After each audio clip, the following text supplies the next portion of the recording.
Pessoal, voltando ao nosso roteiro. Gente, eu percebi uma movimentação muito positiva no nosso espaço saúde. Achei muito bacana, já vi muita gente aí com pontinhos aí de aurico. E a nossa parceria com a corretora, a Confiance, é uma parceria que já vem há mais de 10 anos.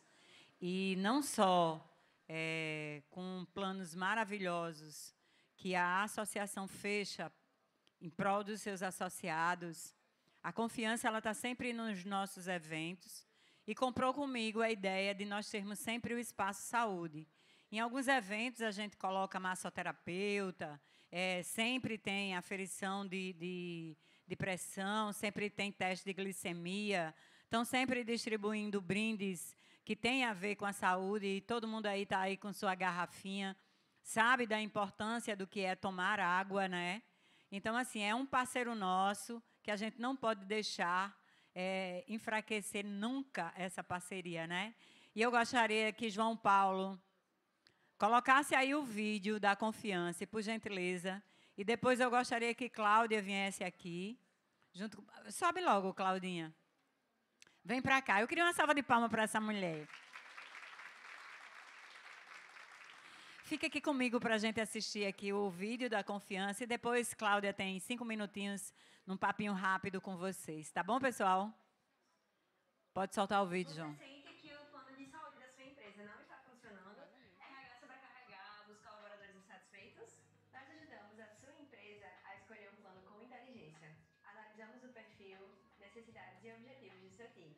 Plano certo, no tamanho certo e com resultado real.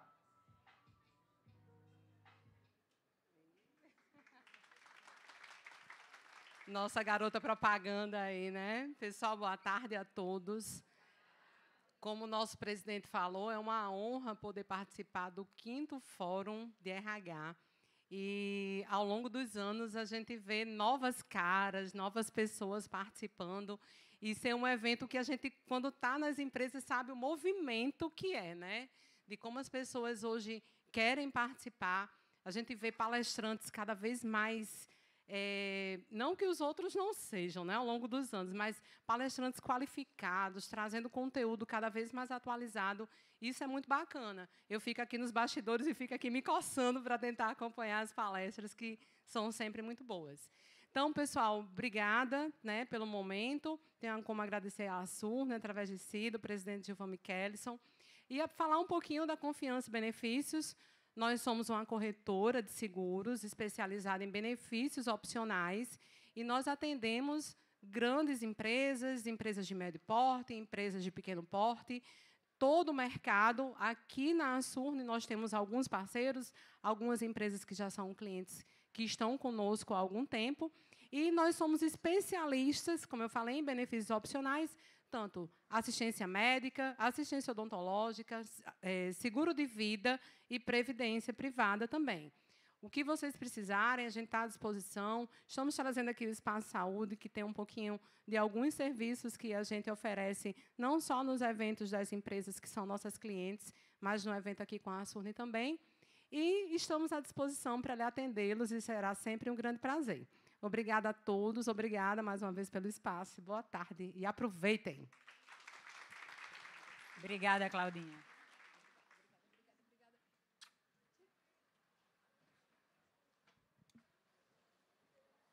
Então, vamos continuar com o nosso bloco de palestra, né? Seguindo com a nossa programação, o tema agora é Cultura de Integridade, Compliance e Riscos Trabalhistas e a aplicação da NR1. Esse tema terá como foco apresentar ferramentas práticas para criar um ambiente de trabalho seguro e em conformidade, usando o compliance e as NRS como aliados da cultura e da prevenção de passivos.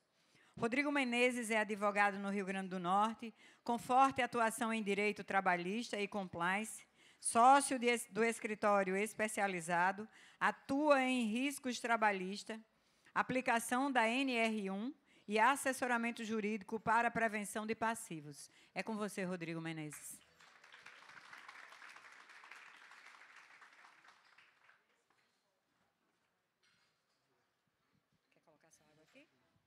deitado aqui. Gente, boa tarde. Primeiramente, agradecer o convite feito pela Surne. Para a gente é uma honra estar aqui, trazendo um tema tão interessante que obrigatoriamente deve ser abordado pelas empresas, né? Hoje eu tenho, na verdade, grandes desafios. Primeiro, obviamente, o de passar, de transmitir o conteúdo de maneira correta e adequada para vocês. O segundo, de tentar ombrear os que me antecederam e os que vão falar depois de mim, que são grandes comunicadores. Eu achei até injusto, né, doutor André, eu estar nesse meio, mas confesso a vocês que, de positivo, é que minha palestra será rápida. Então, vocês não vão sofrer muito comigo. E o terceiro desafio que eu tive foi eu vir subindo aqui. Será que esse tablado me aguenta? Me aguenta meus 130 quilos? Mas deu, né? Vou ficar quietinho aqui, qualquer coisa. Espero não virar um meme, né? Mas, gente, vamos começar a falar. Né? A gente hoje tem que falar de um pouco de governança, um pouco de compliance, um pouco de NR1.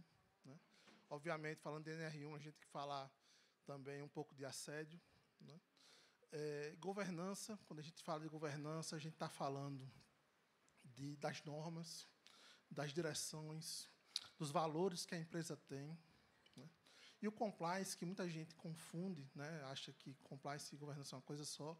Compliance, na verdade, são as ferramentas que vão fazer com que a empresa alcance essas diretivas que a governança traz. Diretivas essas de ética, né? De integridade, de transparência. Queria que, dentre os pilares da governança e também do compliance, a gente tem que lembrar que é a estrutura, a própria estrutura da empresa vem da governança. E, quando eu falo estrutura, eu faço uma metáfora em relação à estrutura física. Vocês imaginam uma loja que ela tem muitos itens, ela está com um bom nível de vendas, ela tem um marketing eficiente, mas os seus pilares, seu alicerce, são frágeis. Né? E esses pilares são justamente as ferramentas de compliance e a governança. O que é que vai acontecer com a empresa dessa se ela não cuidar desses pilares? Obviamente, é uma tragédia. Né? E a tragédia que a gente fala é no sentido, primeiro, do ser humano, que ele pode ali, quando a gente fala dos riscos psicossociais, ele sofrer vários danos à sua saúde. E, obviamente, toda empresa busca o lucro. E a empresa, para buscar o lucro, ela não pode deixar de considerar o risco trabalhista que ela vai passar. Né? E esse risco trabalhista, obviamente, vai passar também por uma implementação de um cuidado de prevenção, um cuidado de detecção, né? E, mais à frente, um cuidado de remediar o que está errado. Né? A gente sabe que o número de processos trabalhistas é crescente. A reforma trabalhista de 2017 ela fez com que o número de processos caísse absurdamente. Caiu 50% o número de processos. Mas queria eu dizer que esse número caiu porque as empresas começaram a seguir, de fato, a lei trabalhista. Mas não foi. Né? Na verdade, o número de demandas caiu em razão de uma norma que existia, que o trabalhador ele não tinha direito, em tese, à justiça gratuita, e, se ele perdesse a ação, ele tinha que pagar os honorários advocatícios. E, a depender do pedido dele, podia ser muito alto. Né? Eu acho que a reforma, naquele momento, ela pretendia cortar um pouco o número de demandas, que existiam os aventureiros. Aqui deu uma tremida aqui agora, deu um estalo. Ela queria cortar os aventureiros, mas acabou cortando pelo pescoço o número de demandas. E acontecia muitas vezes do trabalhador ter o direito de entrar, mas ele tinha receio de ter que pagar verbas trabalhistas, honorários advocatícios. Eu mesmo cheguei como advogado só para empresas. Pô, comecei, nem me apresentei, né? Eu estou há 23 anos advogando para empresas, só na área trabalhista. Né? É algo que eu muito me orgulho. Meu pai e meu avô eram comerciantes, E eu sei a dificuldade que é manter uma empresa. A gente acha que o empregador é só o vilão, mas, pela minha experiência, o que eu vejo é que tem empregados e empregadores bons e ruins, né?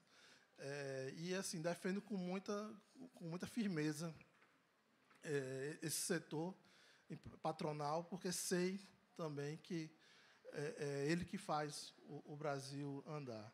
Sei até que o amigo Sênio não curte muito este trabalho, mas este trabalho aqui no Brasil é realmente fonte de direito social, mas não vou deixar de reconhecer que tem seus exageros e devem realmente ser punidos e criticados, né, no intuito de melhorar.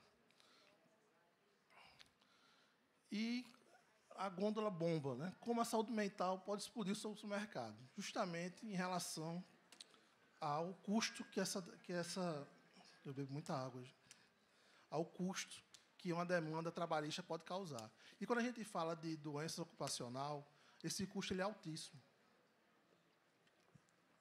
porque ele comporta não só os danos morais que o trabalhador pode sofrer, mas também ele gera uma estabilidade. Se o judiciário reconhecer que a doença ela realmente advém do trabalho, né, são doenças, por isso se chamam doenças ocupacionais, e isso gera uma estabilidade de 1 ano.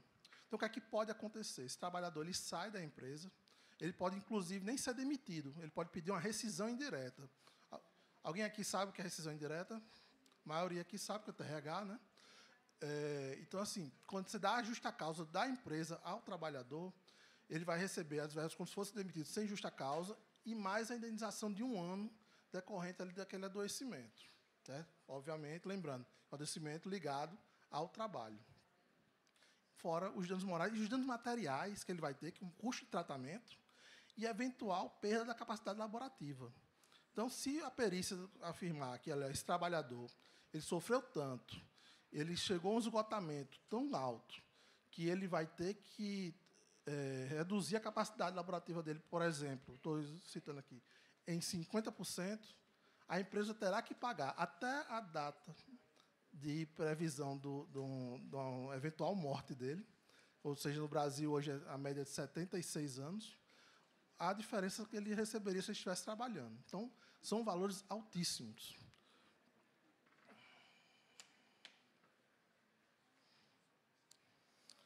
E aqui, as ferramentas de compliance que a gente tem hoje em dia, né? Quando a gente fala em compliance, obrigatoriamente, a gente conjuga 3 verbos, que eu já até disse aqui, que é o de detectar o problema, aliás, o de prevenir o problema, o de detectar e o de remediar, né? Quais ferramentas nós podemos prevenir? Principalmente o gerenciamento de risco, o PGR, dentro da NR1, ele faz isso também, ele apresenta para a empresa quais são os gerenciamentos de risco deles. A auditoria do diligence preliminares também vão detectar isso. Os treinamentos e palestras vão prevenir. O código de conduta também irá prevenir. E temos ainda as sanções, o canal de denúncia, que hoje é uma obrigação legal a empresa ter, vai detectar também. E as sanções disciplinares, que a empresa, dentro do seu poder punitivo, ela poderá aplicar e haverá aí a maneira de remediar isso, né? Tudo voltado a um ciclo que volta também para o gerenciamento de risco.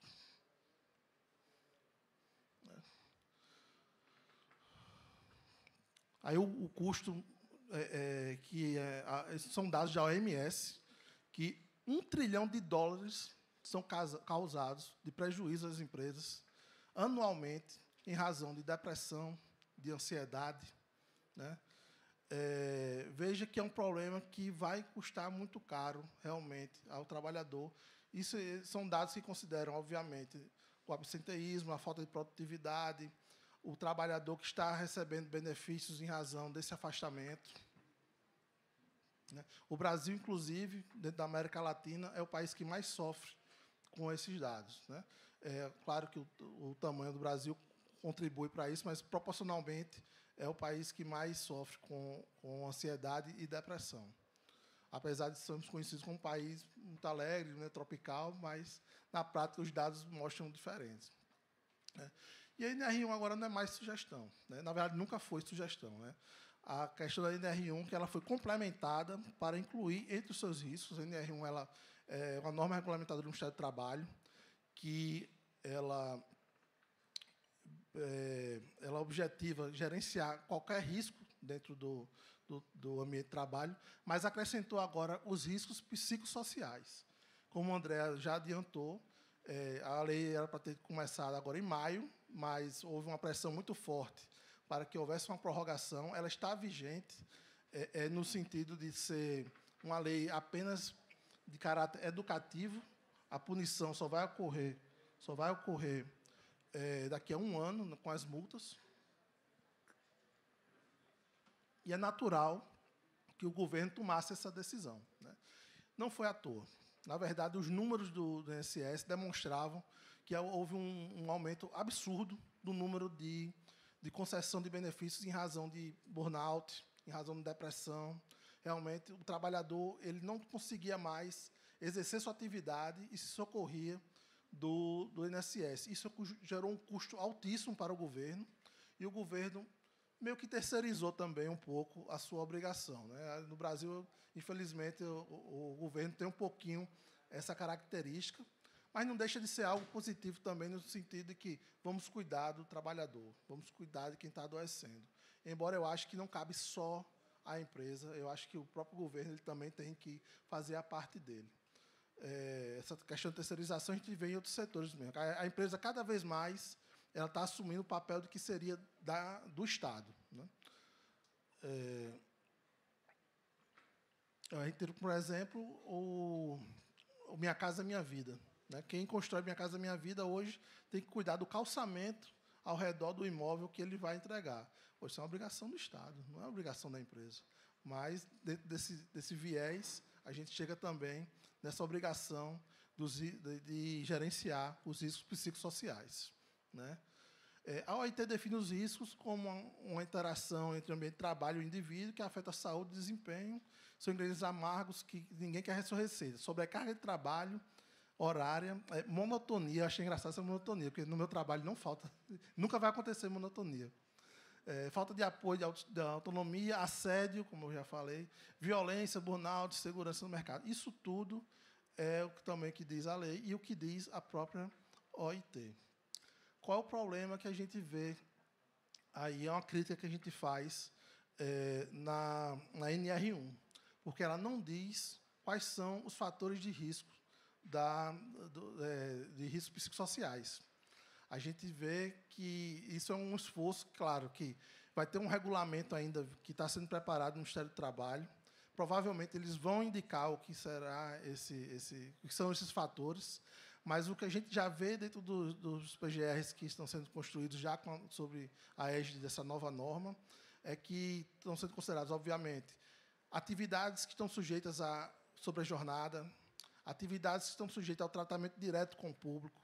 Então, isso provavelmente vai gerar questões de afastamento e devem ser monitorados. Né? Para a empresa é um pouco complicado colocar isso. Meus clientes me apresentam também óbvio que quem deve fazer o PGR, a lei não diz exatamente que tipo de profissional ele é obrigado a fazer. Ele é certificado para fazer. Mas o que está meio que consenso é que engenheiros de saúde e segurança do trabalho, psicólogos hoje também estão fazendo o PGR, e profissionais da medicina também voltados à segurança e saúde do trabalho. Né? Advogados, a gente não entra muito nessa seara, mas uma revisão é interessante. E o que é que acontece? O PGR acaba sendo quase que uma confissão. Quase que eu estou dizendo, se eu juntar um PGR hoje numa defesa minha, eu vou estar dizendo, olha, realmente esse trabalhador que ele está pedindo, dando moral em razão de um adoecimento, ele também fazia hora extra. Então, assim, eu estou correndo um risco seríssimo de dar um tiro no meu pé na defesa que eu vou apresentar em juízos. Qual é a solução? A solução, obviamente, é a empresa providenciar que aquele trabalhador não dobre jornada, não faça hora extra, só faça em casos extremamente necessários e que haja uma compensação ou, obviamente, o pagamento referente àquela jornada, que ele evite que aquele trabalhador que está sujeito ali a um tratamento direto com o cliente, com o público, que a gente sabe que realmente é estressante, é desgastante, que ele possa, por exemplo, ter um momento de descanso maior, que ele tenha um auxílio de um psicólogo dentro da empresa que converse com ele, vou repetir também o que a Andréa citou, uma pausa terapêutica, uma pílula de conhecimento ali do que é um relaxamento. Então, não adianta a gente correr para outro lado, dizer que o jurídico vai resolver. Não vai. Quando chega na ponta do jurídico, que tem ação, e essa ação, a gente sabe que a empresa não tomou todas as medidas necessárias para evitar aquela demanda, vai ser difícil defender. Acontece demandas que são aventureiras, acontece. Sempre vai acontecer. Às vezes, uma demissão, por ela não ser muito bem feita, não ser muito trabalhada, a pessoa sai com raiva e isso motiva ela a ajuizar a ação. Às vezes, ela nem tem direito, mas ela ficou tão chateada da forma que ela foi tratada que aquilo ali vai aumentar ali o passivo trabalhista. O passivo não, mas o número de demandas trabalhistas em razão da forma do desligamento, a importância que o RH sempre vai ter nesse momento, né, de orientar as lideranças e de trabalhar. Né. O PGR, como eu disse, o descumprimento, eu falei que dói no bolso, né, a parte mais sensível do ser humano, e o valor que é praticamente R$ 5.000 por infração. Então, cada item lá, se você deixar de constar de acordo com a norma, a empresa vai pagar esses 5.000. E, em caso de reincidência, se a fiscalização passar lá, viu que está errado, chama lá para corrigir, e a empresa permanecer no erro, essa multa ela tende a aumentar. Né? Sim, sem falar que ela pode levar até a interdição do ambiente. Né? Eu já trabalhei com empresas que tiveram interdição, mas em razão de acidentes de trabalho que aconteceram mortes, tudo. Mas agora, por incrível que pareça, se a empresa não cuidar de fato da saúde mental dos seus trabalhadores, ela pode chegar à medida mais drástica que existe, que é o fechamento de sua empresa, mesmo que temporário. Né? E é como vocês sabem, o RH não é mais um setor burocrático, né? É a linha de frente que tem, e vamos ver agora um pouquinho das armas que a gente sugere que sejam implementadas no intuito de evitar maiores danos. Né? Lembrando do primeiro verbo que a gente destaca no compliance, que é o de prevenção. Né? Primeiro, lembrar que a lei ela não fala só na questão dos riscos psicossociais. Isso aqui vai ser uma arma muito interessante para as empresas, que é essa certificação de empresa promotora da saúde. Né? Obviamente que essa promoção não vai ser... Ela ainda não foi regulamentada, e esses pontos que eu coloquei aqui, de implementar a saúde mental, oferecer acesso e apoio psicológico e psiquiátrico, promover campanhas de conscientização, para capacitar lideranças, combater a discriminação e assédio em todas as suas formas, avaliar e acompanhar a regulamentação de ações. Isso tudo está descrito na própria lei. Mas haverá um regulamento do Ministério do Trabalho que vai dizer exatamente como vai ser concedido esse certificado. E, assim, para quem é advogado, vai ser ótimo chegar na audiência e ter esse certificado juntado ali com a defesa. Né? E, claro, vai ser ótimo para quem trabalha dentro da empresa. Né? A patrulha do olhar, a arma 1, né? Que é conversas rápidas, informais com a equipe, diretamente no ambiente de trabalho. É sair, é girar, é conversar, é saber como aquele trabalhador está. Às vezes, uma conversa rápida, você sabe de muitas coisas que estão acontecendo na própria empresa e na vida dessa pessoa. Né? Isso cria conexão, identifica problemas cedos, monitora o cuidado. Né? Super cartão de fidelidade, que é o reconhecimento contínuo, né, do reforço. Você saber que aquele profissional ele está se esforçando para estar onde está cumprindo suas metas. Eu digo que é como um vale-compras emocional. Né? De posto de confiança, fortalece a autoestima e enche o carrinho da motivação. Né? Aumenta o engajamento e melhora o clima. O rádio peão oficial.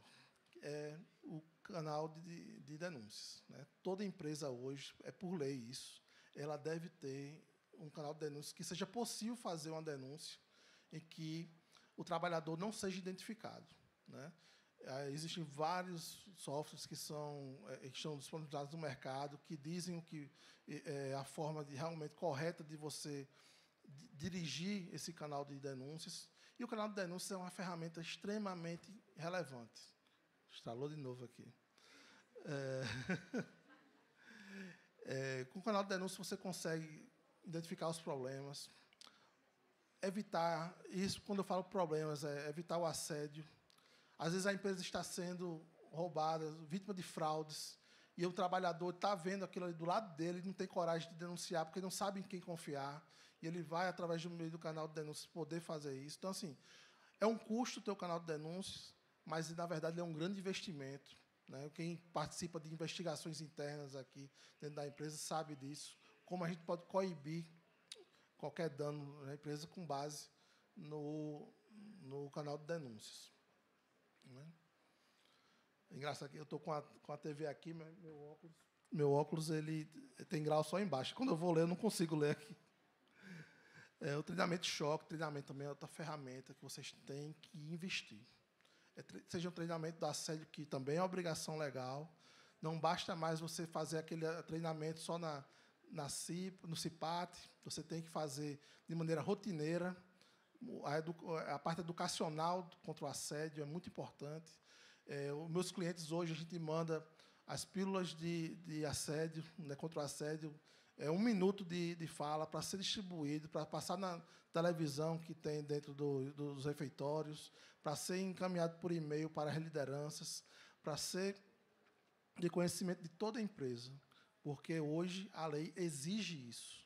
Se você achar que fazendo só uma palestra por mês, ou por ano, você está cumprindo as obrigações da lei, você está realmente desconhecendo a amplitude que hoje a legislação trabalhista tem em relação ao combate ao assédio e, obviamente, aos riscos psicossociais, né? O radar de processos, né? Todo RH ele tem que ter um radar dos seus processos trabalhistas, a jurimetria, que a gente chama. Muitos softwares já dá isso. Eu, por exemplo, não estou fazendo propaganda, não ganho nada para isso, não. Mas tem um software no mercado que é o Data Lawyer. Eu tenho lá no escritório. E, quando eu vou visitar um cliente, eu consigo mapear todas as ações que ele tem, quem é o advogado que é o mais ofensor dele, quem é que tem mais processo dele, o juiz que mais condena, qual é a matéria que você mais perde, qual é a matéria que você mais ganha.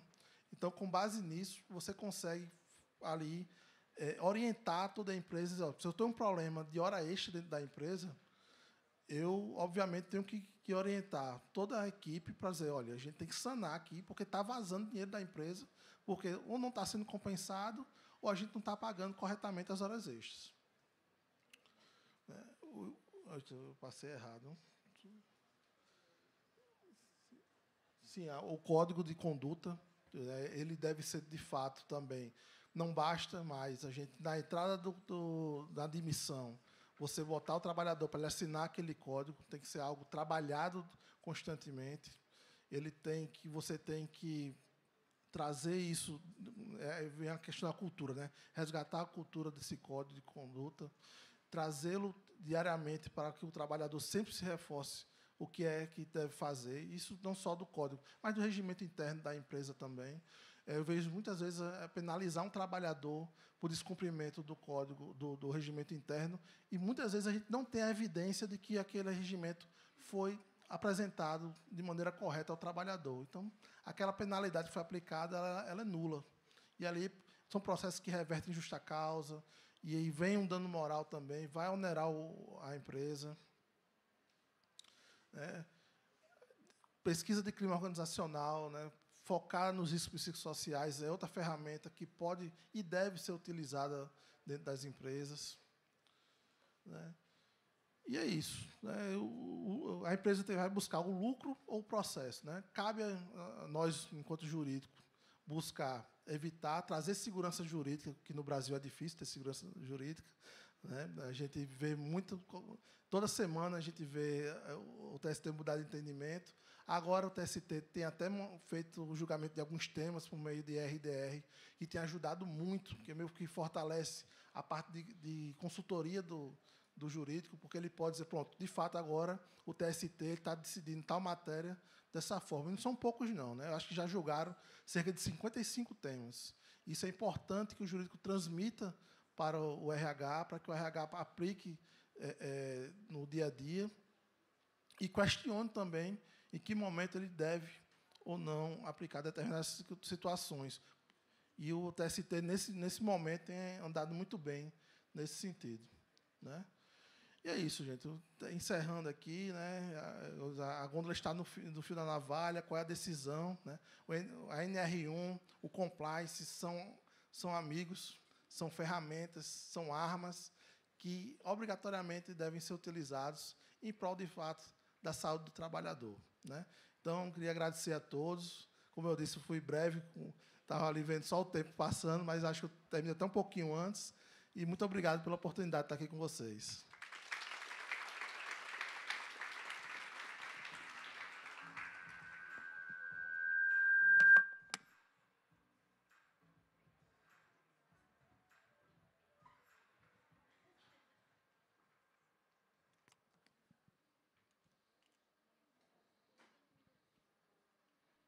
Eu sei que está todo mundo louco para receber os sorteios, mas vamos continuar com as palestras.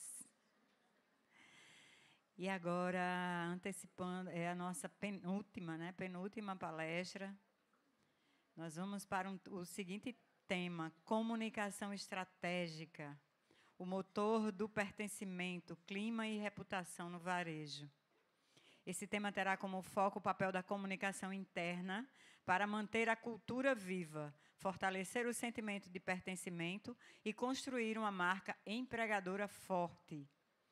Ela é jornalista, consultora em comunicação estratégica e posicionamento de marcas familiares, especialista em reputação, engajamento e fortalecimento de relacionamentos institucionais. Venha para cá, Michele Ricon.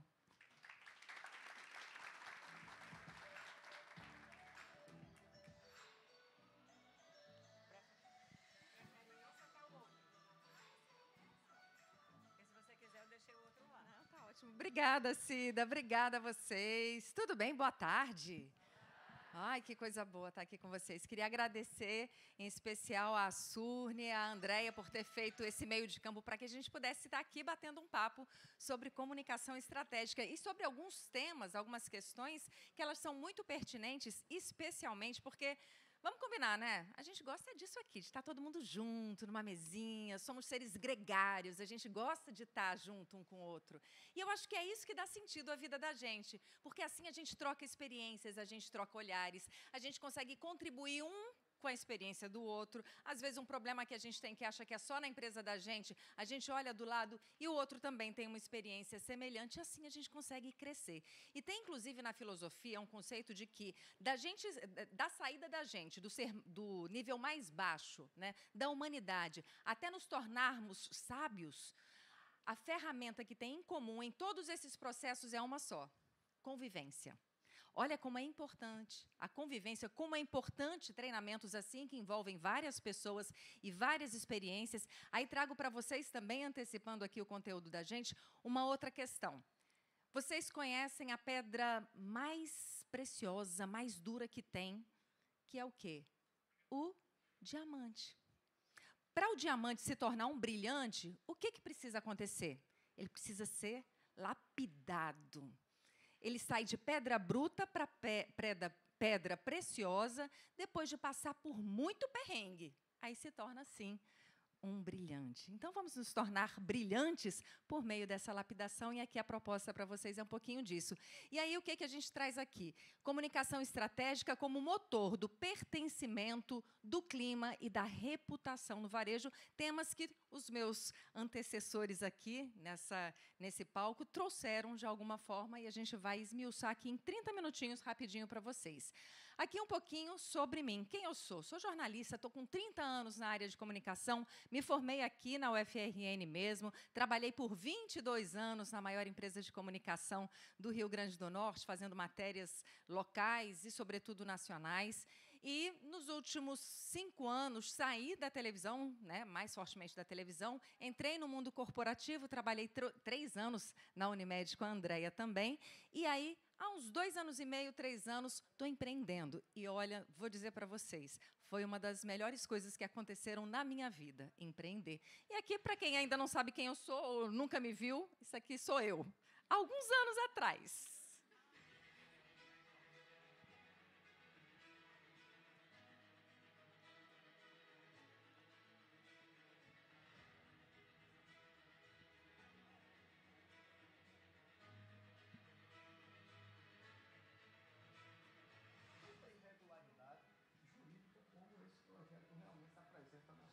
Tudo bem, procurador, porque ele pode, nós sabemos, mas ele tem essa intenção, ele quer? Você não imagina, Michele, eu sou mãe. E ver uma coisa dessa é muito dolorosa. Sabendo que a gente poderia já estar com tudo isso resolvido, e muitas vezes a burocracia. Terminado o processo de beatificação, que demorou 10 anos, começa agora uma nova etapa, a da canonização. Expectativa é que essa reunião aponte finalmente uma solução para essa crise na segurança pública aqui do Rio Grande do Norte. Essa reportagem é de Michele Lincoln. Em João Câmara, a 80 quilômetros de Natal, é assim. Muitas casas têm aerogeradores nos quintais. Na região seca, com muito vento, a indústria eólica surgiu como alternativa para os proprietários de terra. Renda que, reinvestida na perfuração de poços, possibilitou o desenvolvimento, por exemplo, da agricultura irrigada. Ela tá numa tapiocaria. É isso, Michele? Bom dia. Bom dia, Fátima. Bom dia a você que está em casa. Uma tapiocaria bem estilizada e bem especial, viu? Aqui são oferecidos cerca de 40 pratos, todos feitos à base de tapioca. A decoração toda estilizada, tem crochê na parede. O professor quer ajudar a resolver problemas de um lugar que ele e o Brasil conhecem muito bem: o sertão nordestino. Mas o que Marte e Utah têm a ver com tudo isso? O clima semiárido e as condições de pouca água. Foram várias participações no Bom Dia Brasil. Vamos falar com a Michele Rincon ao vivo. Michele, bom dia. O atendimento com as ambulâncias e nos postos de saúde vai ser prejudicado? Eles estão sendo prejudicados, sim. Jornal Hoje, Jornal Nacional, Jornal da Globo. Além dos programas como Fantástico e o Bem-Estar. Quem nasce no Rio Grande do Norte é potiguar, comedor de camarão na língua indígena. E como o crustáceo aqui é quase tão comum quanto a carne bovina no Rio Grande do Sul, o pessoal aproveita. Na cara do Rio Grande do Norte, os jornais da Rede Globo. Carol, obrigada. Você viu que como eu gosto de verdade do cabelo ruivo, ali já estava menos ruivo, viu? Ali já estava, mas eu adoro essa cor de cabelo. Mas, bom, brincadeiras à parte, eu trouxe isso aqui para vocês para mostrar o quanto, para mim, a comunicação faz sentido e o quanto eu venho trabalhando comunicação ao longo desses 30 anos. E o que tem a ver a comunicação com RH? Tudo. Vocês trouxeram para mim aqui muitas dores que vocês têm e que são dores que vocês acabam... Eu estou bagunçando tudo aqui, tá vendo? E que são dores que estão relacionadas à cultura. O que é a cultura, né? E aí, os especialistas já trouxeram antes de mim aqui a cultura, que é tudo isso que acontece sem que a gente fale, né? Mas que está nos atos. Né? Os líderes pegam e falam: ah, não, olha, você tem que tratar bem sua empresa, você tem que ter uma atitude austera, tem que economizar, não pode desperdiçar. Aí pega, está lá, quando você vê, está o líder, né, desperdiçando, deixando, jogando, usando mais copinho do que deveria. Então, quer dizer, cultura, parte da liderança trazer isso, né, para os seus liderados. Parte da questão de você ser exemplo. Né? Tem uma frase que eu gosto muito, ela é muito aplicada nas questões evangélicas, né? Ide, pregai o evangelho, quando necessário com palavras, mas eu acho que tem muita coerência na comunicação que a gente quer que os outros absorvam da gente, que a gente absorva a comunicação pelo nosso exemplo. E aí é importante demais a gente ter esse entendimento, porque, bom, um líder, se eu sou uma pessoa, um gestor, que não é gestor de pessoas, aprendi hoje, Andréia, desculpe, viu? Mas, assim, é sempre um aprendizado conjunto, mas quando a gente entende que o papel do RH é inspirar os líderes para que eles façam a gestão, sim, das suas pessoas, o RH também tem que estar alinhado com isso, também tem que dar o exemplo. Ou estou errada? Alguém tem algum pensamento discordante? A gente pode também abrir para um papinho sobre isso. Mas vamos seguindo, porque uma das coisas mais importantes que eu creio na comunicação está relacionada a... Eu vou passar isso aqui porque o tempo vai nos consumir um pouquinho. O que é? É a conexão. Se a gente não tem uma conexão, como é que a gente vai abrir portas para essa comunicação? Como é que a gente vai engajar nossas equipes? Como é que a gente vai passar para essas equipes qual é a cultura da empresa, se ela não está nem conseguindo se conectar com a empresa, com os valores da empresa, com a missão, com o propósito da empresa? Então, antes de tudo, é preciso abrir portas, e abrir portas com a conexão. Tem um psicanalista que eu adoro o trabalho dele, Carl Jung, que ele fala assim, defenda, domine todas as técnicas, isso é muito importante. Mas quando nos conectamos com uma alma humana, sejamos apenas outra alma humana. Carl Gustav Jung, ele que é um psiquiatra e psicoterapeuta suíço, ele fundou a psicologia analítica, trazendo para a gente uma perspectiva de que, sim, o treinamento é bom, é importante, mas o que a Andréia falou, o olho no olho, a conexão, a escutativa, saber qual a necessidade do nosso público. E aí eu trago para vocês um exemplo doméstico. Pode parecer assim muito frívolo, mas vale a pena a reflexão. Eu tenho uma gatinha que ela, às vezes, né, ela pega e se coloca toda manhosa querendo carinho. Às vezes eu quero dar carinho para ela e ela não quer. Eu falo, oxe, o que está acontecendo com essa gatinha? Mas aí está na nossa sensibilidade de ler os sinais do outro. Não é o que eu quero fazer, à torto e à direita, é eu entender em que momento eu posso fazer, qual o momento oportuno para eu dar um passo em direção ao outro.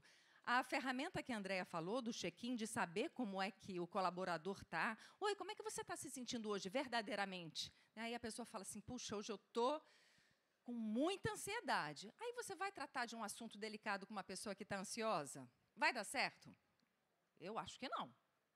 Então, assim, às vezes, esperar o momento certo para tratar dessa comunicação, principalmente comunicações que sejam estratégicas para a empresa, é muito importante. Importante, sobretudo, para a gente identificar, poxa, eu preciso identificar se esse colaborador está desempenhando bem o papel dele, ou se ele pode desempenhar um outro papel em outro lugar. E aí tem várias ferramentas, né, que vocês, no Recursos Humanos, têm para saber das competências, né, de cada pessoa, mas até a hora da gente pegar e saber, poxa, qual o momento de eu tratar isso com aquele colaborador? Ver o momento adequado para dar os feedbacks e os forwards, né, para a gente seguir adiante, também tem um papel importantíssimo no desenvolvimento das pessoas. E pessoas fazem a diferença? Vou contar para vocês a minha experiência como cliente. Eu entro aqui hoje, né, sento ali com 2 pedaços de frutas e não peguei talher nenhum. Sentei e fiquei ali no sofazinho conversando com o Ender. Chega o Edivaldo, que estava ali na clã, e me trouxe um guardanapo. Ele saiu do lugar onde ele estava ali. Não foi, Edivaldo? Lindo, querido, obrigada. Ele saiu do lugar onde ele estava aqui e veio me entregar um guardanapo ali. Isso é a experiência do cliente. Nossa, eu já sou consumidora da Clã há 10 mil anos, né, já trabalhei com a Clã, tenho a Clã assim, como uma empresa que ela tem muitas qualidades. Então, assim, isso encanta o cliente. E a gente não pode encantar também os nossos colaboradores, as nossas equipes? Sim, a gente deve. E aí vem o trabalho que a Josi falou muito bem também, falou do trabalho de valorização, né? Quem é que não quer se sentir especial? Todos nós queremos nos diferenciar, ao mesmo tempo que a gente quer pertencer a um grupo. Mas a gente quer ser único, tanto é que a gente tem uma digital. A digital da gente faz com que cada um seja, né, um ser diferente do outro. Mas é tão contraditório, às vezes, porque nós somos diferentes, mas precisamos colaborar. Colaborar dentro das nossas diferenças e potencialidades para poder, juntos, fazer algo melhor. Outra questão, eu sozinha posso até ir mais rápido, mas juntos vamos mais longe. É o sentido da cooperação, da colaboração, do trabalho em equipe. Eu sempre trabalhei em equipe, a minha vida inteira.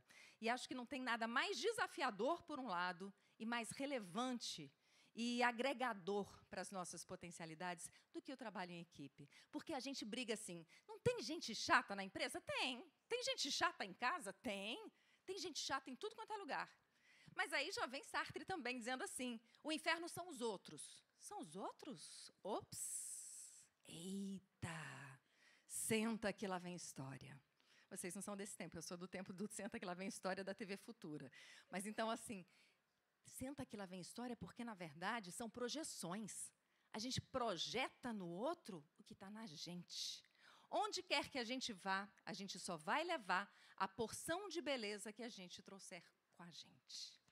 Não adianta mudar de empresa, não adianta mudar de país, não adianta mudar de cidade. A gente tem que mudar a gente, o nosso nível de tolerância e a nossa capacidade de conviver com os diferentes, respeitar, entender as diferenças e saber que não necessariamente são coisas negativas. A Andréia estava fazendo um trabalho com a gente semana passada e ela pegou e trouxe assim, que número é esse? Aí fez o 6. Ah, isso aqui é um 6. Só que aí Sêmio estava do outro lado da mesa e ele falou, não, isso é um 9. Eu falei, não é 6, não é 9. Não, é 6 e é 9, depende de como você olha. Bom, pertencimento não nasce no crachá. E aqui tem várias questões que a gente pode trazer. A comunicação interna estratégica, a clareza do propósito nas metas e nos valores, a escutativa, que é isso que já foi falado assim de forma mais maciça aqui, o respeito à diversidade que eu trouxe para vocês agora, e o feedback contínuo. E aí o feedback é você também saber falar, mas saber ouvir. Eita, que é difícil, né? Ouvir crítica é ruim? Ixi, eu não gosto, não. Não vou dizer para você que eu gosto, não. Mas eu aprendi com o tempo que todas as críticas que fizeram a mim no meu trabalho, e olha que eu já ouvi crítica bem pesada. Já teve editor do Jornal Nacional virando para mim e falando assim, Michele, você é burra, é? Você é burra? Você não está entendendo, não? Na hora, aquilo foi um soco no meu estômago. Alguns anos depois, eu estava fazendo matéria para o Fantástico, que era o jornal de maior demanda e mais exigente da grade da TV Globo. Então, será que eu era burra? Talvez ele não tivesse ali num bom dia, mas o burra que ele me falou ali me ajudou a impulsionar. Eu falei assim, tá vendo? Você não. Espera aí que eu vou estudar, vou mostrar para ele que eu não sou. E aí, estou aqui hoje, né? Então, hoje como empresária, não mais como funcionária da afiliada da TV Globo, mas trabalhando e tentando, né, agregar valor à vida das pessoas, que é isso que me move dentro da comunicação. Conteúdo a gente precisa ter como, acho que a parte principal, né? Eu estou colocando sempre do lado aqui algumas questões de vendas, mais como uma referência, porque a gente está tratando como do varejo. Mas a minha função aqui é trazer para vocês os elementos principais que estão desse lado de cá, que é a parte da comunicação. E aí, para cada público, a gente vai ter que ter um conteúdo diferenciado, né? A gente vai falar com todos os colaboradores com a mesma linguagem? Não. A gente vai falar com os líderes com a mesma linguagem? Não. A gente precisa entender qual é o arcabouço, qual é o referencial cultural que aquela pessoa traz, para a gente poder ter uma comunicação mais assertiva. A comunicação ela é responsabilidade do emissor, ela é minha responsabilidade. Se a outra pessoa não está entendendo, o problema não está nela. Não é burra a outra pessoa. Burra, eu. Se for, né, para não entender qual é a necessidade da comunicação daquela outra pessoa. Então, sempre ter a consciência de que o mapa mental da outra pessoa está lá, mas você precisa se fazer o mais claro possível. Então, evitar sarcasmo, evitar ironia, evitar piadinha. Ah, chegou cedo, hein? Cedo para amanhã. Quem nunca, né? Para não dizer André, eu falei. Então, assim, vamos evitar. A comunicação ela precisa ter clareza, precisa ter... e aí, para vocês, uma dica que eu dou, assim, dica de ouro, que é dica para a vida. Imagina se é você do outro lado, se é você ouvindo isso. Isso eu uso para tudo na minha vida. Eu falo assim, quando eu vou fazer uma matéria, eu fico pensando assim, como eu gostaria de ver esse assunto na TV, como eu gostaria de ler esse texto, como eu gostaria de ouvir essa notícia. Então, eu trago isso, transporto isso para como eu penso no mundo, né, e penso... minimamente assim, acho que pode ficar mais atrativo assim, me permito ouvir críticas. Como é que eu poderia melhorar isso aqui? E aí vem, né? E aí vem, eu tenho um time de colaboradores, numa das matérias ali, né, da Fátima, e sim, Fátima Bernardes é maravilhosa, gente. Eu tive com ela algumas vezes, e ela é, sim, todo aquele mulherão sensacional que ela aparenta ser, né, nas redes sociais, fora da mídia. Ela é totalmente incrível. Mas, enfim, voltando aqui para o assunto, porque já viu, né? Jornalista conversa, se deixar que vai 2 horas assim, conversando. Ai, meu Deus do céu. E olha que eu estou correndo, estou aqui esbaforida para tentar passar todo o conteúdo dentro da meia hora. Mas o que eu quero dizer para vocês é assim, a gente precisa se permitir ouvir. Numa das matérias, eu estava ali com barriguinha, assim, né? Com a Fátima Bernardes. Ali estava um dos meus 5 filhos. Né? Então, assim, eu tenho um comitê, um conselho familiar que fica falando, ai, mãe, essa roupa não está boa, não. Está cringe. Nossa senhora, cringe. É barra, menina, é barra. Aí eu vou tentando me reposicionar. Mas por quê? Porque roupa também é comunicação. Então, como a gente se apresenta para o outro, como a gente se coloca para o outro, também é comunicação. Então, vamos lá. Comunicação com clareza. Vamos, então, agora para a forma. Forma de se comunicar. Será que a gente está se comunicando direito? Eita! O como você fala faz a diferença. Quem já ouviu falar na comunicação não violenta aqui? Marshall Rosenberg. Eita, que coisa boa! Temos algumas pessoas já introduzidas aí na comunicação não violenta. Por que é tão importante a comunicação não violenta? Porque ela parte de 4 bases muito importantes. Eu observo. Observa sem julgamento, de preferência, tá certo? Estou observando aqui, olha, eu estou observando que tem muito copo em cima da mesa. Observei, ok? Aí eu aponto um sentimento. Olha, quando eu vejo um monte de copo em cima da mesa, eu tenho a sensação assim de que está tudo bagunçado, de que fica sujo, me dá uma sensação assim de displicência, de desorganização. Aponto, então, o quê? Uma necessidade. Ai, eu preciso, para desenvolver uma palestra aqui com mais fluidez, que essa mesa esteja um pouquinho mais organizada. E termino com um pedido. Será que você poderia limpar essa mesa ou pedir para alguém nos auxiliar, tirando os copos que estão aí, para eu poder falar com mais tranquilidade e não ficar dispersa no meio do conteúdo que eu estou tentando passar? Em vez de pegar e falar, ai, que mesa bagunçada. Caramba, vocês são demais, né? Não aguento, para onde vai a mesa e copo, né? Está vendo a diferença nas comunicações? Comunicação não violenta é mais chata, mais trabalhosa? Mas é igual ao exercício de academia. Todo mundo vai para a academia aqui? Silêncio sepulcral. Oh. Então, a academia, levantar peso dá trabalho, gente. Cansa, é chato, é monótono. Obrigada. É monótono, mas, contudo, apesar de, no entanto, a gente tem que fazer exercício, a gente tem que se exercitar, porque, senão, a gente vai pegar e vai chegar lá com 100 anos numa cadeira de rodas, ou então numa cama de hospital. Quem quer? Eu vou viver 150 anos. Já estou logo falando. Daqui a pouco vocês vão estar aqui, ó, bem serelepes, e eu aqui, com 150 anos, falando para vocês. Mas eu quero falar assim, andando. Me exercitando, exercitando as minhas competências físicas, morais, intelectuais, psicológicas. O ser humano, ele é muito complexo, ele tem muitas camadas e muitas esferas. Ah, Michele, mas eu não tenho tempo para fazer tudo.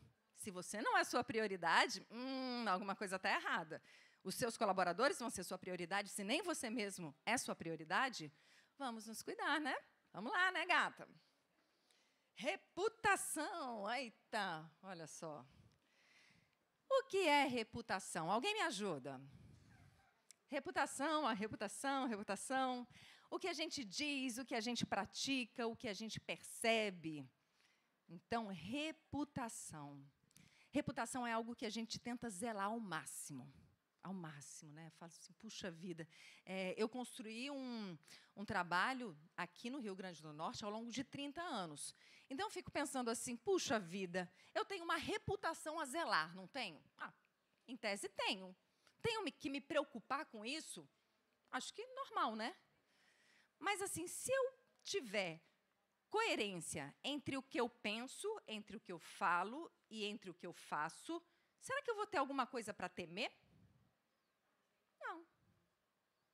Então, assim, o melhor da reputação, e isso vale para tudo, vale para a empresa, por isso que é tão importante alinhar os processos nas empresas. Alinhar os processos nas empresas significa dar coerência ao que você está fazendo na empresa. Não é pegar e chegar, olha, estamos aqui fazendo uma prática de meio ambiente, de sustentabilidade, e quando você vai para a prática, é só marketing. Não dá, gente. A gente está em tempo de rede social onde todo mundo filma tudo o tempo todo. Então, não dá para a gente pegar e falar uma coisa e fazer outra. Isso era no meu tempo, no tempo do meu pai.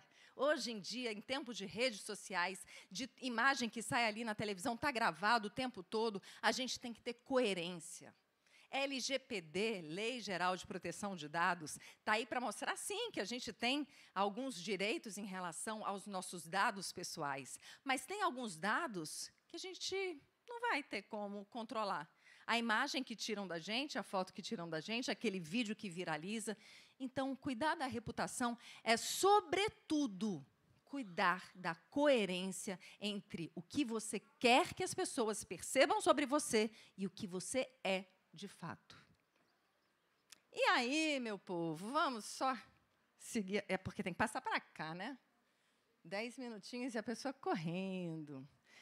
Vamos lá, então, olha só, quando não dá para pausar, gestão de crise. Alguém já teve crise nos seus setores? Algum probleminha? Ou é todo dia? Todo dia, né? É. Crise é algo que permeia, né, as nossas relações. E aí, o que a gente não pode fazer de maneira alguma em questão de crise? Isso não foi comigo. Isso não foi na minha empresa. Isso não aconteceu. Negar que aconteceu nos tempos de hoje não existe. Não tem como. Então, a primeira coisa, o que não fazer? Negar o problema. Não fazer, apontar os culpados. Isso não foi minha culpa, isso aqui foi do outro. Se contradizer. Aconteceu uma coisa aqui, no outro dia, não, eu falei isso ontem, mas, na verdade, eu vi que era de outro jeito. E, olha, crise em RH, eu acho que deve ter bastante, né? Um colaborador que fez uma coisa que não era para fazer, uma demissão que a Andréia até citou ali, que era para ser feita de um jeito, foi feita de outra, e aí vai para o jurídico com o Rodrigo, enfim, complicado mesmo. E aí, então, o que eu faço? O que eu faço numa crise? Falar com clareza, falar o quanto antes, se colocar no lugar do outro, ter empatia. Como é que eu gostaria que agissem comigo nessa situação crítica? Usar uma comunicação para proteger vínculos. Se é um colaborador, se estava lá e, de repente, você fala, não, esse colaborador ele fez uma coisa...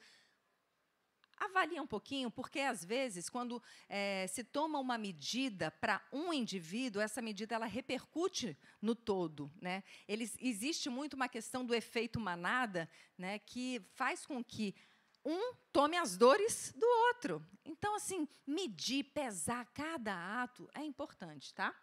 Outra questão, ser transparente e propositivo. Transparência. E aí a Josi falou em comunicação propositiva, né, Josi, já antecipando. Eu falei assim, nossa, ela deu spoiler aqui, ela sabia, parece que ela estava indicando. Por que eu falo tanto em comunicação propositiva? Eu falo em comunicação propositiva porque a comunicação é intencional. Aquela comunicação que eu fico pensando assim, bom, eu vou me direcionar para ela para falar sobre um processo que eu não estou gostando. Então, como é que eu vou fazer primeiro? Em primeiro lugar, eu vou dizer para ela o que é que eu estou gostando no trabalho dela. Depois que eu disser o que eu estou gostando, aí eu falo assim, olha, mas tem alguns pontos de melhoria. Que tal a gente trazer isso, isso, isso e aquilo? Então, ter a intenção, estruturar essa fala e levar essa fala de maneira harmoniosa, suave, agregadora, sem julgamento, sem apontar dedos, sem ser agressivo, usando as técnicas da comunicação não violenta. E aí já sugiro para vocês, livro de cabeceira, Marshall Rosenberg, Comunicação Não Violenta. É um processo estruturado com 3 passos. Vale muito a pena vocês terem esse livro de cabeceira. E tá 3 Cs para estratégia, para vocês terem decoradinho ali. Clareza, coerência e cuidado para a gente ter em mente o que a gente precisa fazer para passar por uma crise com mais suavidade. Não vai ser fácil nunca, mas também não precisa ser tão difícil.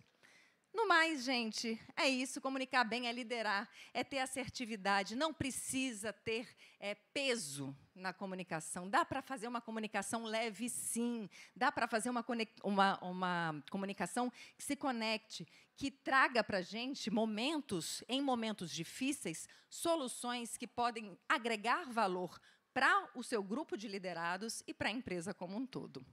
Quem lidera precisa ser também um editor da própria fala. Eu adoro essa frase. Um editor da própria fala. Antes de falar, pensar. Vamos cortar ali as palavras que a gente não gosta? Isso aqui são alguns trabalhos que eu tenho desenvolvidos aqui, meus dois parceiros, Sêmio e Andréia. A gente está aqui com a mentoria Ser, uma mentoria para empresas familiares, que está aí já na sua turma em novembro. Tenho também trabalho de workshop, consultoria individualizada, faço gestão de crise também em empresas e mentorias para profissionais autônomos. Esse é um pouquinho do trabalho que eu faço. E precisando de mim, é só chamar. Deixa eu ver aqui. Foi. Então, aqui, quiserem tirar foto, mandar WhatsApp, seguir nas redes sociais, mandar crítica, sugestão, alô, estou aí à disposição. Muito obrigada a cada um de vocês e até a próxima.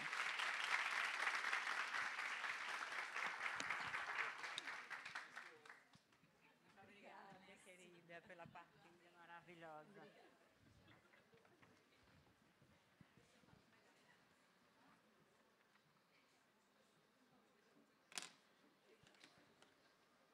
Eu poderia até mostrar o vídeo da KLP Turismo, mas eu não vou mostrar.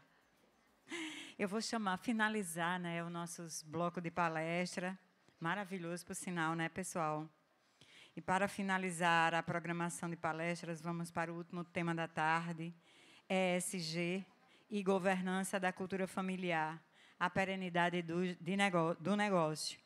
Esse tema mostrará como a governança sólida, especialmente em empresas familiares, é a base para uma cultura de sustentabilidade e responsabilidade social que gera valor a longo prazo. Sêmio Timene, consultor com 20 anos de experiência em estratégia e governança de empresas familiares, advogado com olhar sistêmico e foco em resultados sustentáveis e perenidade de negócio. Com a palavra, Sêmio Timene.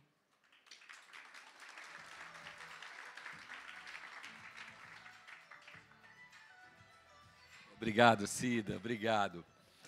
Boa noite já.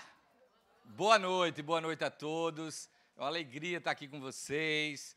Estou muito feliz porque a minha história passa por supermercado. Meu pai foi dono do primeiro supermercado de Campina Grande. Tem alguém de Campina Grande aqui? Tem alguém de Campina Grande? É de coração. Pronto, lá em Campina Grande tem um supermercado que fica numa das principais avenidas de lá. E foi o primeiro supermercado inaugurado em 1975. Eu era bem novinho, mas pequenininho. Eu já ia lá para o supermercado que meu pai teve até os anos 80. Chamava-se Balaio, que foi comprado pela rede de supermercados Bom Preço. E funcionou lá um bom preço, muitos anos. E eles pegaram esse nome e... Isso é Fábia, é? Tudo bom, Fábia? Como é que você está? Eu ia falar de Rejane, agora estou com vergonha com você aqui. Vocês conhecem Rejane, que trabalhou muitos anos lá no Nordestão, já ouviram falar dela? Foi uma gestora maravilhosa. Vou fazer a vergonha, então quem vai passar é Fábia. Olha só, e o Bom Preço comprou o supermercado do meu pai, e o supermercado do meu pai, o nome se tornou os mini mercados do Grupo Bom Preço. Aos 40 a mais daqui, hão de lembrar que tinha uma rede de mini mercados, ou mercados, chamava... Eu estou procurando uns 40 a mais aqui, não estou achando, aqui não tem, aqui também não tem, mas aos mais experientes vão lembrar do Quer Moleza, vai no Balaio. O nome vem dessa aquisição do Grupo Bom Preço. Pois bem, a nossa história se encontra, então, em torno desse universo tão fantástico que é o universo supermercado, que vocês têm uma representação incrível na vida de cada brasileiro.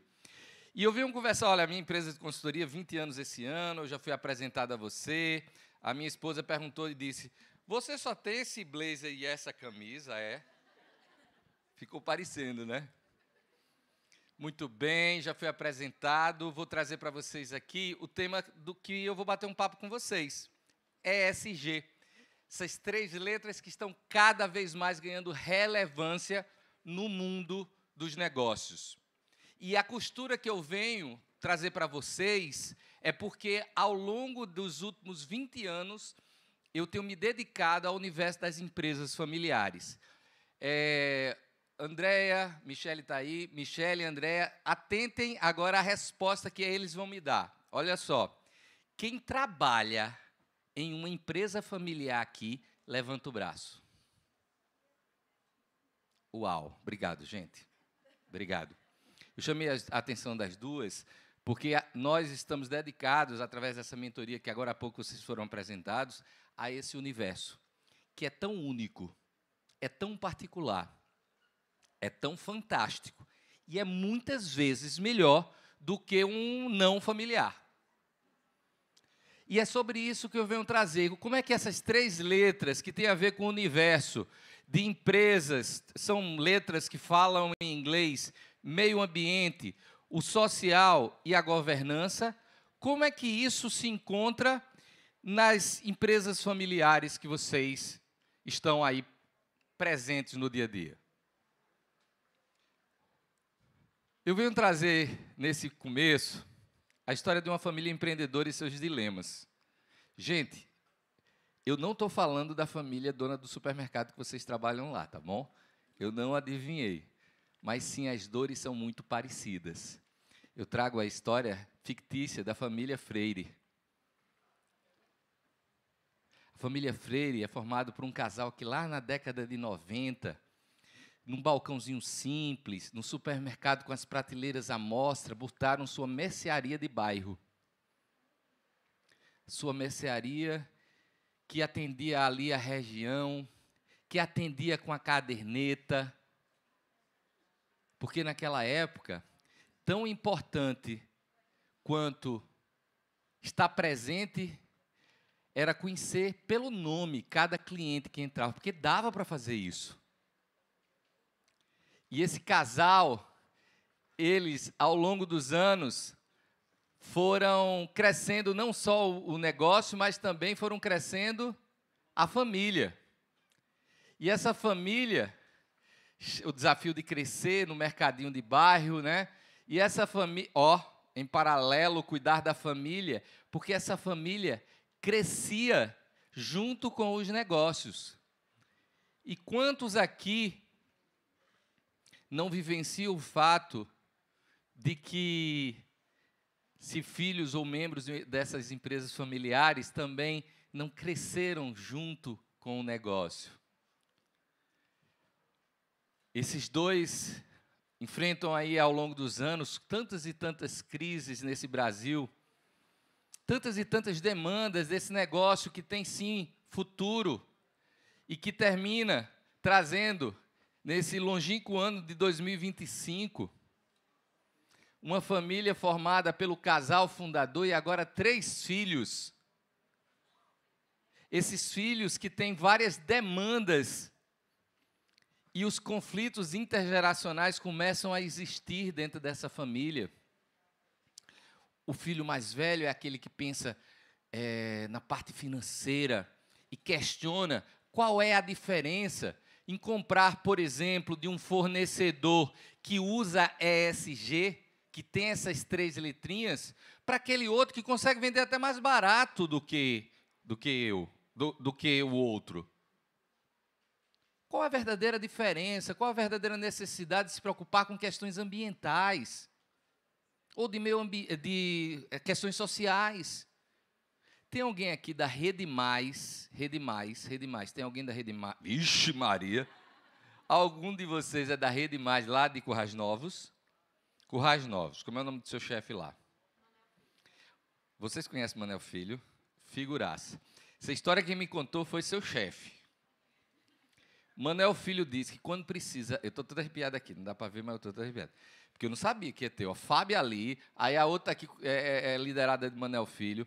Manel Filho diz assim, quando eu preciso demitir um colaborador, eu procuro arrumar um emprego para ele. Não é verdade isso? Gente, Manel Filho, ele não foi estudar ESG. Deixa eu contar uma história para vocês. A teoria no mundo dos negócios funciona. Por quê?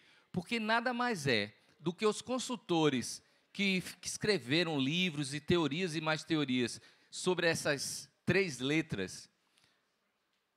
Meio ambiente, que é o environmental em inglês, social, é o nosso social, e o G do ESG, governança. quem escreve sobre isso nada mais faz do que ir ver na prática. Um empresário que consegue ser sucesso numa cidade como Currais Novos, em que, ao precisar demitir um funcionário, ele se preocupa em arrumar um emprego para ele fora do negócio dele. Ele não tem nada a ver com isso, ele demitiu o funcionário. E aí, uma vez, eu batendo um papo com o Manuel Filho, eu questionei e disse, por que tu faz isso? E ele disse, Sêmio, porque não só ele, como toda a família, é minha cliente. Eu tenho que cuidar dos meus clientes.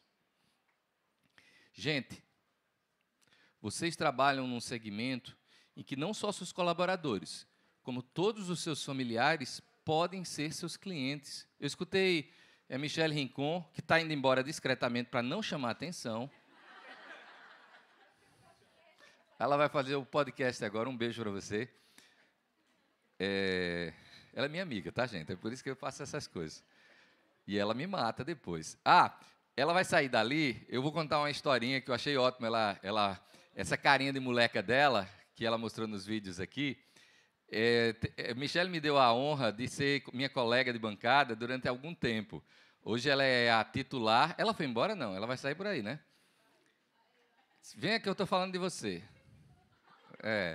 Não, é uma história maravilhosa, maravilhosa.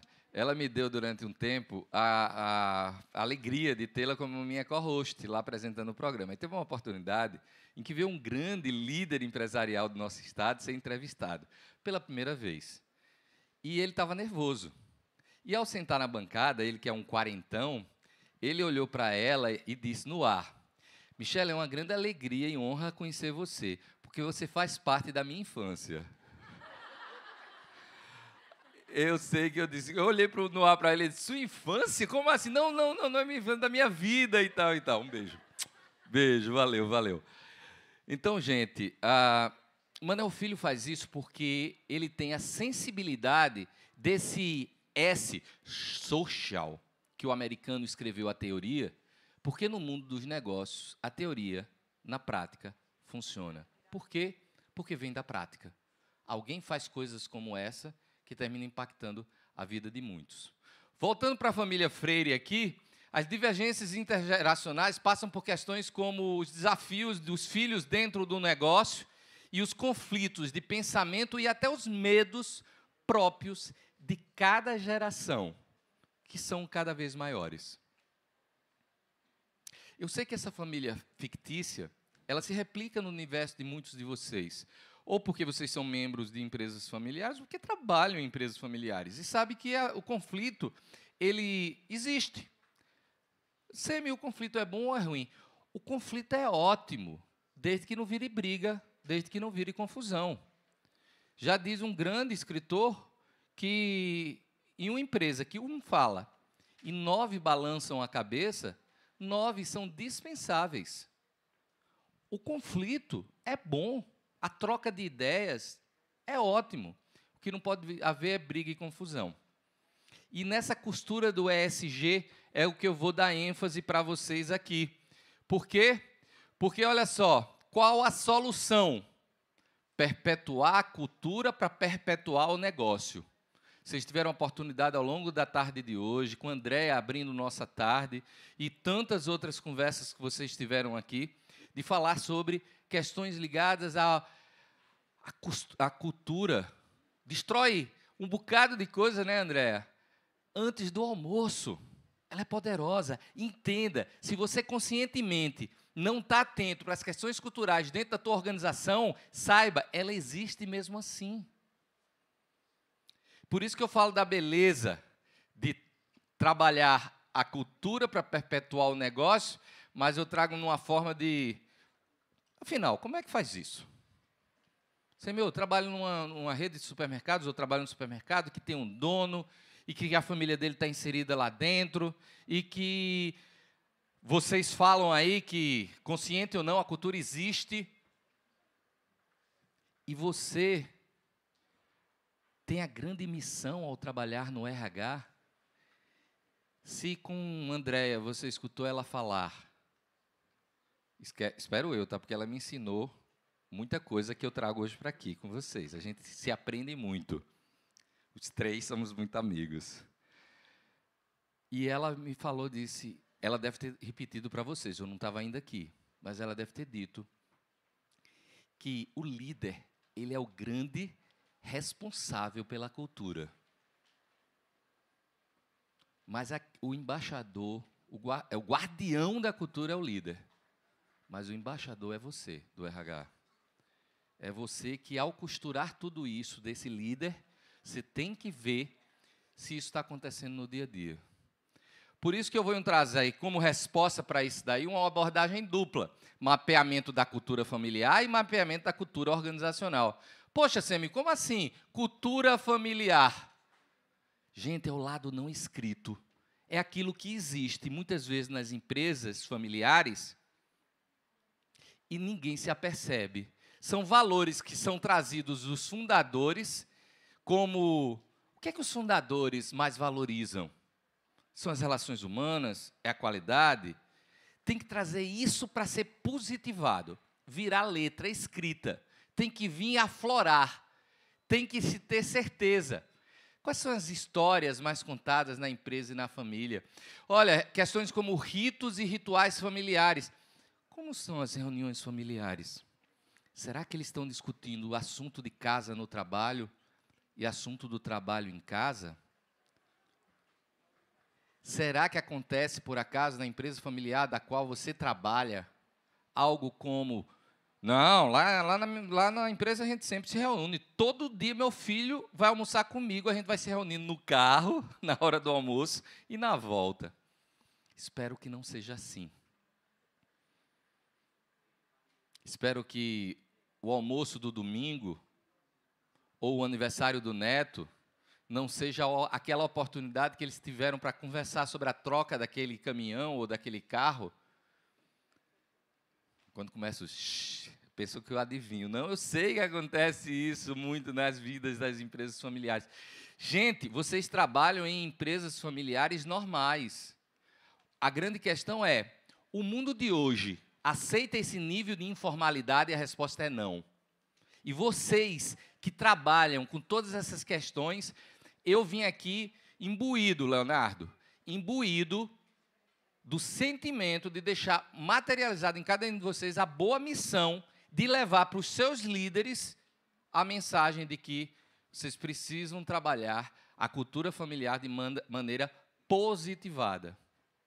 Outra questão, onde os membros da família se encontram. Terceiro questionamento, como é feita a transição de poder? Afinal, fundadores e fundadoras um dia vão morrer, mas eu não estou falando de morte. Eu estou falando enquanto vivos estão para ser um conselheiro do seu filho, ou do seu sobrinho, ou do seu neto, para que participem ativamente do dia a dia da empresa, não mais como aquele fundador que aos 20 e poucos anos, na década de 90, fundou aquele mini mercado que agora é uma rede de supermercados. Por que não venha me dizer que um homem de 60 anos ou uma mulher de 55 quer trabalhar da mesma forma que trabalhava quando tinha 25? É justo que não queira. Mas para isso tem que substituir alguém naquela boa missão de comandar a empresa. Comunicação em conflito, muito bem abordado pela nossa querida Michele Rincon. Questionamento, e esse material todo, já combinei com o Leonardo, que a gente vai distribuir para vocês, tá bom? Vocês vão poder levar, fiquem à vontade, e no final eu vou dar meu Instagram também, se vocês quiserem tirar alguma dúvida, estou à disposição, tá bom? Por quê? Porque, como é que os conflitos são tratados dentro da tua empresa, dentro do teu supermercado? São abertamente discutidos, visão inovadora, ou varridos para debaixo do tapete?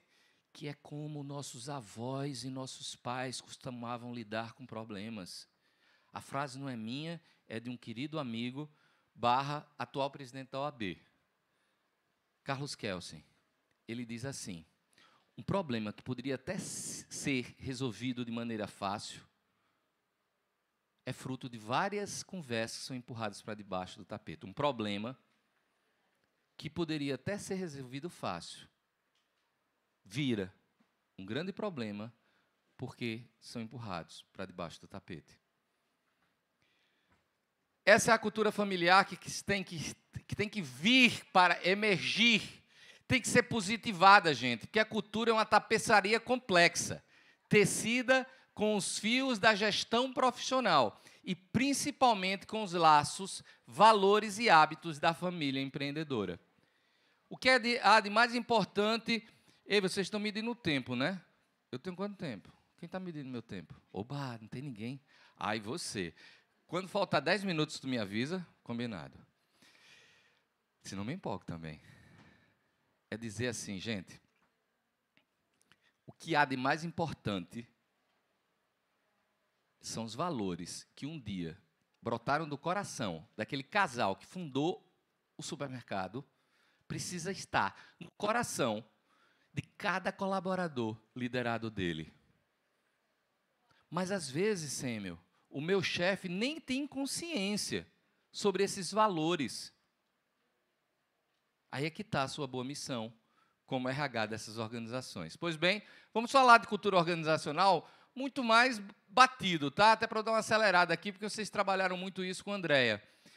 Como a empresa lida com mérito. Aqui eu estou com um olhar, gente, de cultura organizacional para dentro da empresa familiar, tá? A promoção é baseada em competência ou no sobrenome? Como é percebido isso pelos outros colaboradores? Uma frase do tipo, não, eu nunca vou ser gerente porque meu sobrenome não é Freire. Se isso está acontecendo lá no teu supermercado, acenda a luz amarela, porque você pode estar perdendo valores preciosos por entender que ali não tem espaço para ele crescer, que só chega em cargo de gestão, de gestão, de gerente, de supervisor, quem tem sobrenome da família. Estrutura e poder, o organograma, a estrutura formal, ela precisa, na cultura organizacional, estar de maneira muito clara para refletir o fluxo de poder. Afinal, o que realmente acontece dentro de uma organização? E os símbolos e ambientes, decoração, dress code, a disposição dos escritórios, a pontualidade. Tudo isso são símbolos que comunicam a cultura. Coisas do tipo, quem chega atrasado não é punido. Então, eu estou verdadeiramente punindo quem? Quem chega no horário. Esse tipo de questão pode nem ser percebida pela alta gestão, pelo dono do supermercado, mas precisa estar muito forte para que esse tipo de comportamento não persista. Muito bem. Essa cultura me traz aqui a esse slide, porque o verdadeiro desafio é esse, gente. Será que o que eu sou reflete verdadeiramente como me percebem? Será que a cultura da família? Não, na minha família, olha, a honestidade, a parceria, o comprometimento são valores fortes na minha família. Aí o meu fornecedor de tomate chega às 4h30 da manhã e eu faço ele esperar até às 7 para o sol murchar o tomate e eu comprar aquela carga mais barato. Não. Não acontece com nenhum desses supermercados aqui. Sabe por quê? Porque essa história é real. Foi uma dona de supermercado me contando, dizendo, é por isso que eu quebrei. Porque ela agia dessa forma, achando que levar vantagem levaria ela à frente. E não faz isso, isso não acontece. Pois bem, Sêmio, e essa cultura... Ai, desculpa. Será que volta aqui? Volta um para mim, por favor. Obrigado. Sêmio, e essa questão da cultura familiar e o ESG? Como os valores... Como são esses valores que sustentam o negócio? Pois bem, o eixo ambiental, gente, é o E do ESG, o Environmental, que no Brasil, traduzindo, ficaria ESG, viraria ASG. Só que a ASG lembra Auxiliar de Serviços Gerais. Então, tem muita gente usando a sigla em inglês, por isso que eu preservei a sigla em inglês aqui, para não haver confusão. ESG é uma maneira de se comportar. A gente falou de compliance agora há pouco aqui. O que é governança, o que é compliance, o que é isso que a gente está conversando? É fazer o que tem que ser feito da maneira que tem que ser feita. Não tem jeitinho brasileiro, sabe? A gente tem que ter muito orgulho de tudo que essa nação coloca no mundo. De bom. O jeitinho brasileiro, a gambiarra, sabe? Eu questiono se é uma coisa boa para a gente. Eixo ambiental é o E. A gente está falando que todo fundador de empresa familiar, ele quer deixar um legado empresarial. Tão importante quanto o legado familiar que ele vai construir, vai deixar ao longo da vida, para você levar essa angústia para ele. Atenção, atenção. Olha a angústia que eu quero que você leve para o seu chefe. E não, ele não vai te demitir se você levar essa angústia para ele refletir. Olha, foi um treinamento lá e o menino que foi fazer... Menino, ó. O menino que foi falar lá o negócio, disse assim, para o senhor pensar, qual é o legado empresarial que o senhor quer deixar? Uma empresa que dure, além da timeline, da linha da vida, que um dia eu vou morrer. Um dia eu vou morrer. Qual é a empresa que eu quero deixar? Qual o legado empresarial? É uma empresa que tem que ter qual cara? O eixo ambiental convida a deixar esse legado ecológico, que é o respeito ao meio ambiente. São as práticas sustentáveis. É uma imagem empresarial responsável. São questões simples, mas que impactam o meio ambiente, impactam o planeta que vivemos. Qual é a herança que a gente quer deixar para os nossos filhos? Toda empresa é convidada a falar sobre isso nos dias de hoje. Já existem clientes grandes dizendo, não vou comprar de empresa que não tenha reconhecimento de ESG. Exemplo, Federação das Indústrias do Estado do Rio Grande do Norte. A Fierne, hoje, no processo de escolha de fornecedores de obras civis de reforma, ele exige que as empresas tenham a consciência do E, do S e do G. Quer outra? Coserne. Estou falando de grandes organizações, mas daqui a pouco vai ser o supermercado, o hotel, a pousada lá da tua cidade, que vai dizer, eu só compro em supermercado que tenha consciência social, consciência ambiental e governança. Esse é o eixo ambiental, vou falar agora do eixo social. São os valores familiares moldando as relações com colaboradores e a comunidade. São os princípios familiares fundamentais que refletem na empresa. É um ambiente saudável e colaborativo. Como é que eu posso falar que eu sou uma empresa socialmente responsável se eu não tomo conta dos meus colaboradores? Era agora que eu ia falar de Rejane. Eu vou falar de você, Fábia. Não mandei você vir para cá. Fábia, há muitos anos atrás, Rejane me contratou junto com dois ou três outros colegas para treinar, à época... Rosane, eu dizendo Rejane. Obrigado, Andréia. Obrigado, meninas. Rosane, por isso que ninguém conhecia Rejane, ninguém conhecia Rejane aqui. Rosane me contratou, junto com mais 2 ou 3 colegas, para vários ciclos de treinamento com 30... Quantos colaboradores hoje o Nordestão tem? 5.400. Na época, vocês tinham 1.600. Eu estou falando uns 15 anos ou mais atrás. E uma das pessoas que ia...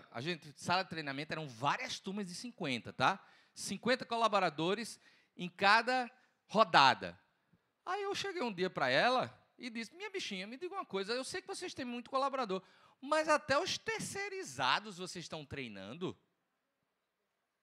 E ela me respondeu o seguinte, Sêmio, o segurança do Nordestão é o cara a quem mais fazem perguntas. Eu preciso que ele tenha o espírito do Nordestão. O treinamento era em qualidade no atendimento. Sêmio, eu preciso que o motorista do caminhão do Nordestão, ele é o Nordestão inteiro no meio da rua. Eu preciso que ele tenha o espírito do Nordestão. O Nordestão não foi num tropeço que chegou até aqui, não foi sem querer. Foi fruto de investimento, inclusive, em pessoas. Ao investir em pessoas, eu crio um ambiente saudável e colaborativo. Tem outra passagem interessante, que é, uma vez eu precisei... eu nem disse, uma das minhas referências é que eu sou da 94 FM, eu tenho um programa de rádio. Estou com medo de perguntar à minha audiência aqui, porque tem muita gente que não é de Natal, né? Assim? Mas, como é, alguns me escutam aqui muito bem. E tem muito jovem, assim. Às vezes eu penso que eu faço um programa para um pessoal mais velho. Mas, enfim, eu tenho um programa de rádio. Um dia a rádio precisou comprar umas pilhas para a lanterna. Aí eu fui para um determinado supermercado, que eu não vou dizer qual, porque pode ser que tenha alguém aqui desse supermercado. E eu disse, quando eu entrei, perguntei a uma menina, disse, minha bichinha, onde é que tem pilha? Aí ela disse, só vai aqui, faz assim, faz assado. Aí eu, tá bom, só tinha aquelas pilhas. Aí eu virei e disse, eu posso testar antes de levar para outra pessoa? Disse, não, se abrir o senhor tem que pagar. Aí eu, não, olha, entenda, eu posso testar qualquer produto. Não, se o senhor mexer, eu digo, olha, porque isso... Não, minto, não era pilha, era uma lanterna, tá bom? Eu digo, olha, porque só tem essa aqui, está meio aberta assim, eu estou preocupado, porque está no escuro a Raio de Cidade, esperando isso. Aí ela disse, eu vou chamar meu gerente. Resumindo, não estava funcionando, e 15 minutos depois, lá estou eu dentro do Nordestão. Aí eu cheguei para o menino da Danone, o repositor da Danone. Aí eu virei e disse, meu bichinho, tu sabe onde é que fica a pilha aqui? Ele disse, sei sim, senhor. Não, a lanterna, né? Tu sabe se vende lanterna aqui? Ele disse, sei sim, senhor, venha comigo. Eu digo, não, diga só onde é. Ele disse, não, o senhor vem comigo. Eu digo, mas, cara, tu não é da Danone? Aí ele disse, sou. Mas eu não sei o que acontece, que quando eu estou aqui, eu vejo todo mundo fazer isso, e aí me dá vontade... Eu tenho vergonha de dizer ao senhor onde é. Eu vou lá com o senhor. Eu não sei qual é o seu... Tu que está rindo é do Nordestão também? A turma toda... Eu não sei qual é o seu Nordestão. O meu Nordestão é da Salgado Filho. Porque eu brinco com os tios, com o pai dela, dizendo, eu não sei qual é o seu Nordestão, mas o meu Nordestão é dizer isso, gente. É se preocupar verdadeiramente para que esse espírito seja contagiante com cada colaborador. Vou correr, porque já me avisaram que só falta 5 minutos a 10 minutos atrás. Eixo social, é o S do social do ESG. Aqui eu vou... eu já falei com um exemplo lá de Correios Novos. Tá bom? É você se preocupar verdadeiramente com a sociedade que está... E tu sabe que quando ela vai ali para aquele cantinho, é porque o tempo acabou também, né? Mas eu estou acabando. Falta só essa pegada aqui, que fala... Estou acabando, mas 35 minutos eu acabo. Sêmio, e o G do ESG? Onde se encontra na empresa familiar? Olha que bacana, gente. O ESG, o G, que é o da governança, existe uma governança própria para a empresa familiar, que tem um foco na dinâmica da família proprietária e que tem instrumentos típicos desse tipo de governança. São protocolos, são documentos que regem a empresa familiar, os membros da família e como esses se relacionam com o negócio. Para evitar que, por exemplo, o filho vire e diga, eu estou precisando do campeonato da empresa. Ei, fulano, pega o carro e vai ali fazer a mudança. Coisas desse tipo. Governança de empresa familiar é a governança familiar. E aí você tem a outra vertente, que é o do ESG, que o foco é na empresa, ali é na família.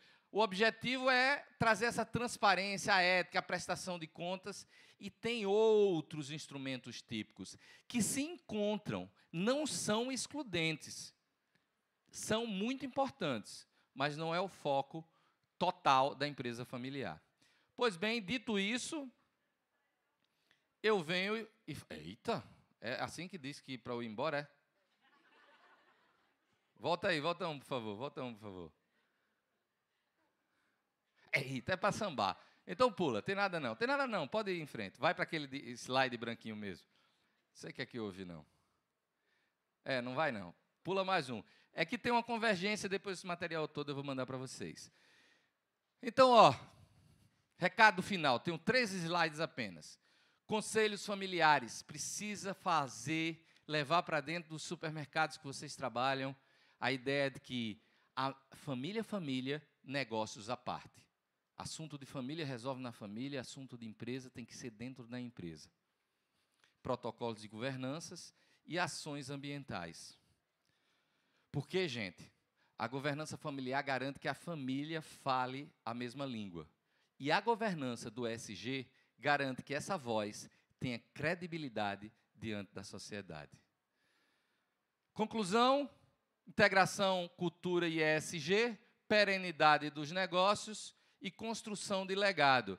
Atenção, querem negócios perenes e que se perpetuem e que o legado seja poderoso, tem que trazer a cultura da família e o ESG para dentro dos supermercados que vocês trabalham. Agradecendo aí a paciência de vocês nesse final de sexta-feira, queria deixar meus contatos aí, meu Instagram, o Instagram da minha empresa de consultoria. Boa noite e bom final de semana.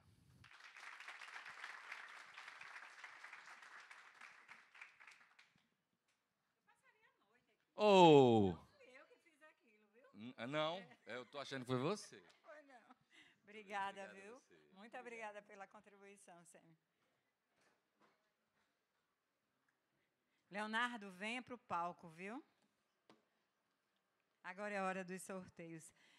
Eu gostaria de que os nossos palestrantes e Josi, antes de vocês irem embora, passem aqui no stand da Sadio Alimentos, que ele tem um mimo para vocês, tá bom? Michele já pegou o dela. E agora nós vamos para os sorteios. Adoro essa parte.